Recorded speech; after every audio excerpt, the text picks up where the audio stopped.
Another of the theory-guided objective tests is the Holland Occupational Themes, or RISEC.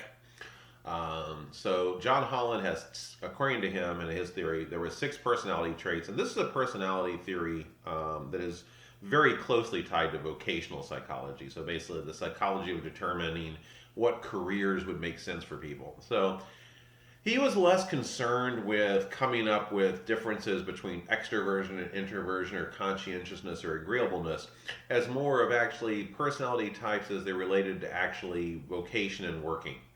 So his 6 personality types included realist, investigative, artistic, social, enterprising, and conventional. And the idea is that each one of us varies on either being very low to very high on each of these traits. So, for instance, I am an RIA. I'm realistic, I'm investigative, and I'm artistic. So, that is a pattern of behaviors based on this. I'm fairly low on conventional, enterprising, and social. So, someone that was, for example, very high on social is very much focused on social interaction, working with groups, working with people, and some suggestions of careers that would be good for that person would be health, education, health promotion specialist. Someone that was very, very high on investigative but low on the others would be someone that would be very good in sciences and doing research. But it's also a package. So, for example, social plus investigative would be maybe someone that would be a really good science educator. But investigative plus realistic, very practical and wanting to get things done, would maybe be a very good actual practitioner of the sciences. Someone that is artistic and investigative might be a better researcher in the sciences. So each one of these basically is determined through a self-directed search test. So it's again a direct measure of personality as you're answering questions in a questionnaire to determine what your actual ratings on these 6 personality types are. Another measure is, again, we talked about the 16 personality factor, the 16PF of Cattell. Again, it is a self-report measure, forced choice, 105 to 187 items, depending which version you're taking. But each of these questions are being loaded onto one of 16 traits. So, for example, one of the questions might be, I make decisions based on feelings and reason, or reason alone. But each of these items are providing information about one of these 16 traits. So we have an example here of someone's 16PF. The first trait, distance versus aloof, they're fairly straight up. Low intelligence versus high intelligence. This is basically how much you like to learn information, how much you like to think. This is fairly high. Notice fairly low on suspiciousness. So towards the middle, we have trusting versus suspicious. And again, this pattern of behaviors is providing us a profile of that person's personality, which could then be looked at. So, for example, looking at this personality, we would notice this person is very socially bold, very dominant, but also extremely trusting. So this is someone that tends to be the life of a party, tends to be very open, very much making new friends, but also has a tendency to immediately start to trust those people very quickly and very willingly. Another example of these various personality theories, and again, we're just looking at the factor analytic inventories.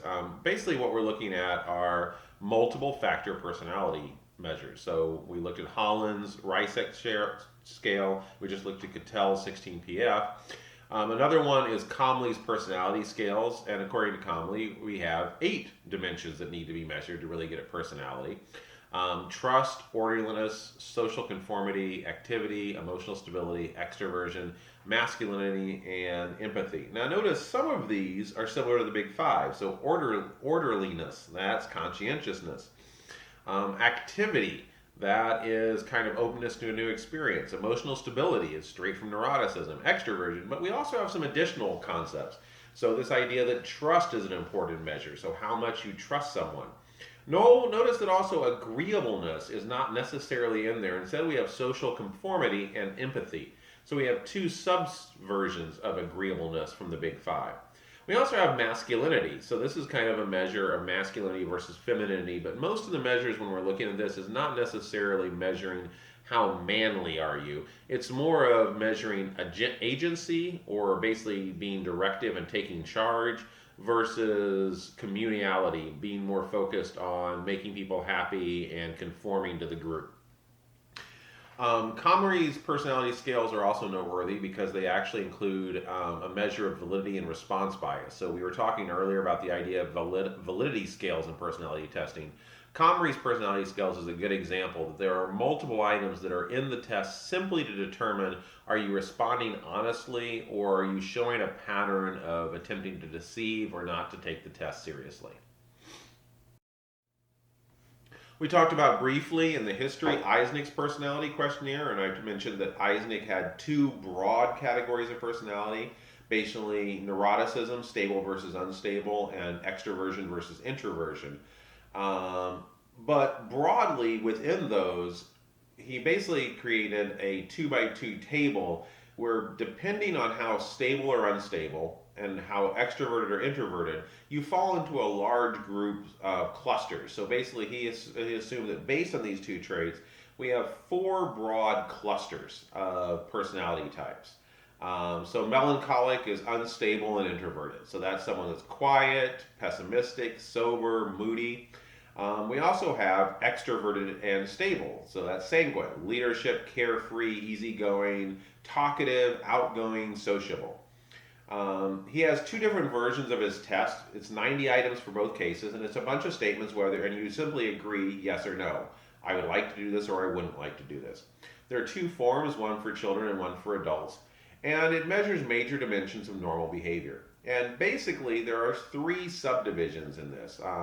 Psychoticism, so do you take risks for fun? Extroversion, do you like to meet people? And neuroticism. There's also a lie scale to detect dishonesty. So the psychoticism is basically a risk index, and it's not included in the model of determining. So someone, for example, that's melancholic could also be a very low risk taking melancholic person or a very high risk taking melancholic. So basically, the psychoticism third dimension would almost make this a three-dimensional model of within each one of these clusters of stable versus unstable, extroverted versus introverted, you also have high risk versus low risk. And again, the scale includes measures of people trying to cheat the test, because this is again a self-report test. Another common measure of personality is the NEO Personality Inventory Revised, or the NEO PIR. It's based on the 5-factor model of personality, and NEO specifically comes from neuroticism, extroversion, and openness. Within the NEO, there's actually 6 facets within each factor. So it's a big 5 model, but there's also subdimensions of each one of these factors. So for neuroticism, there's going to be 6 additional facets or subcategories of neuroticism. So we're going to get an overall score on neuroticism, how emotionally stable or unstable you are, but we're also going to get information about where that neuroticism is coming from.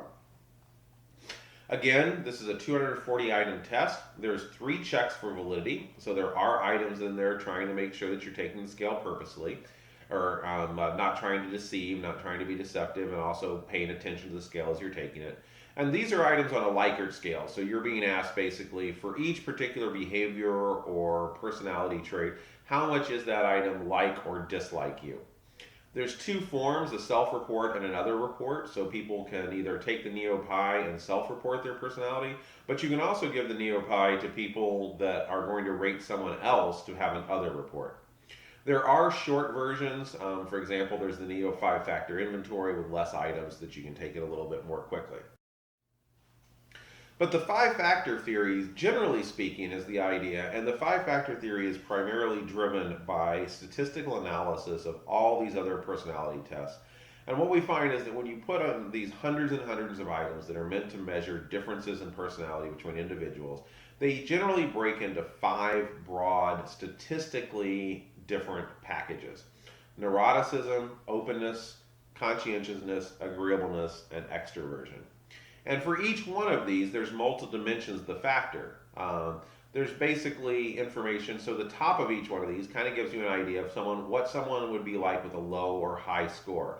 So someone that has a low score in openness, the green bubble, is pretty practical, pretty concrete. They like things to be the same. They don't like change much.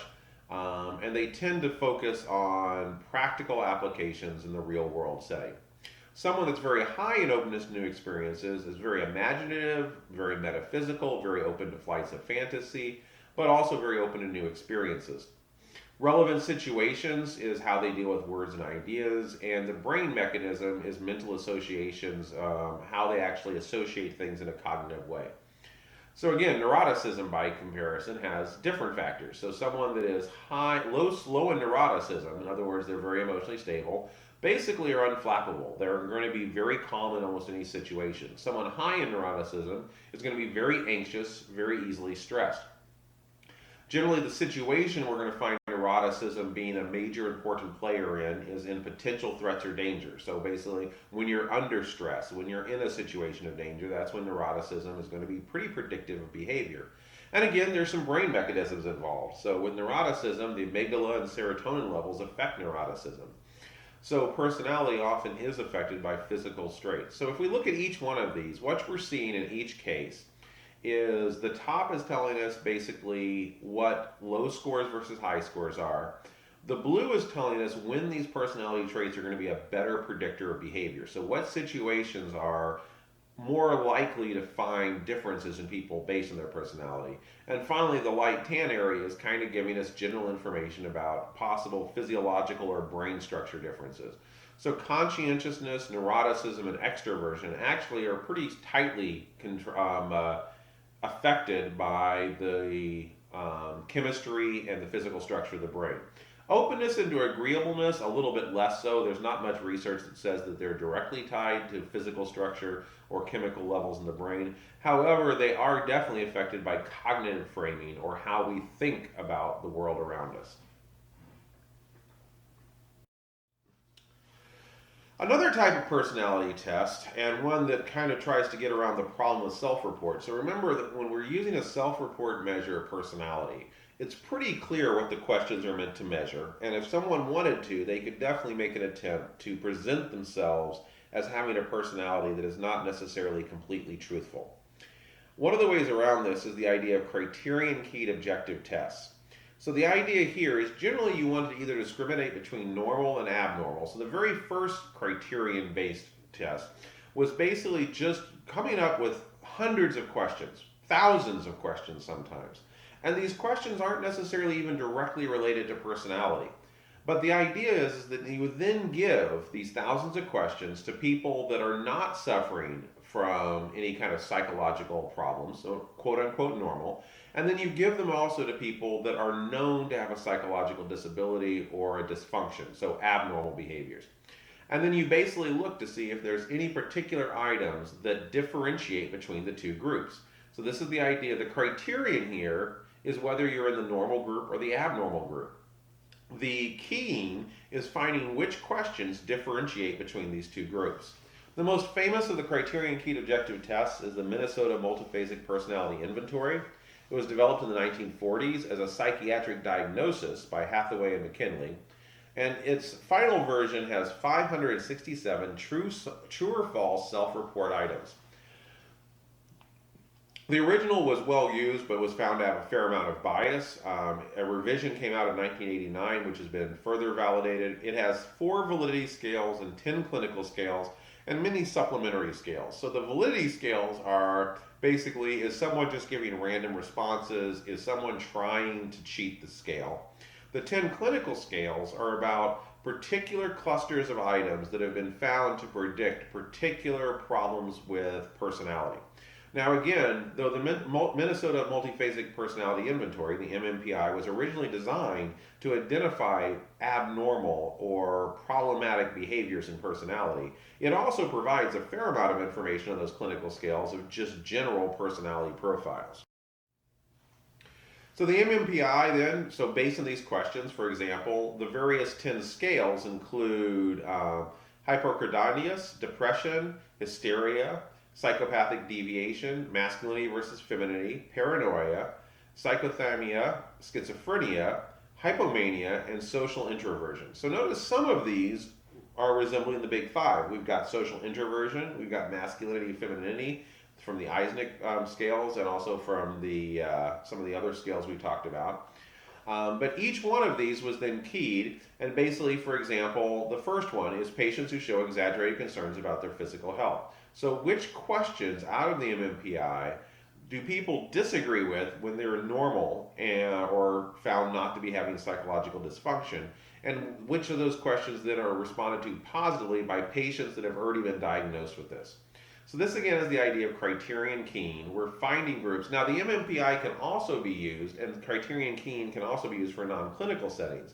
So for instance, we could actually use the same technique of using criterion keying to basically identify a vocational test where we find items that people that are successful doctors agree on and people that are not successful doctors disagree on. Then we could give that test to people, and if they agreed with all those items, we could say, you probably have a personality profile that would be highly aligned with being a successful doctor.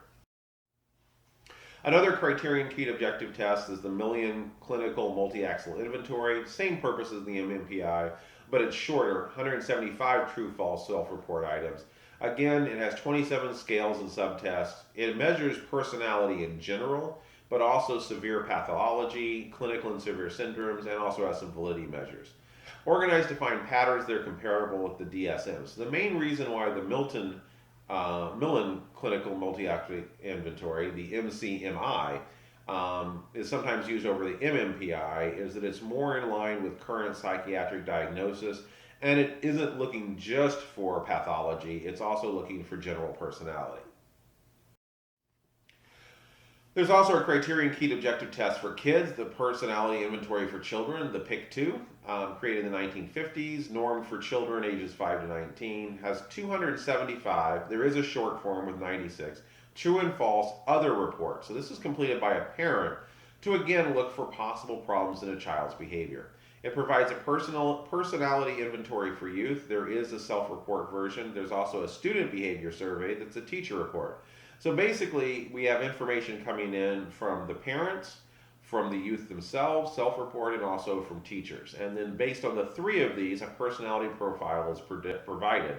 But again, this has been criterion keyed. So basically, children that have been suffering with various developmental problems or behavioral problems in youth, they looked at what questions did parents endorse most that had those children, which of those children that were having these problems, how often did they self-report various items, and those are the items that were then chosen for the final measure.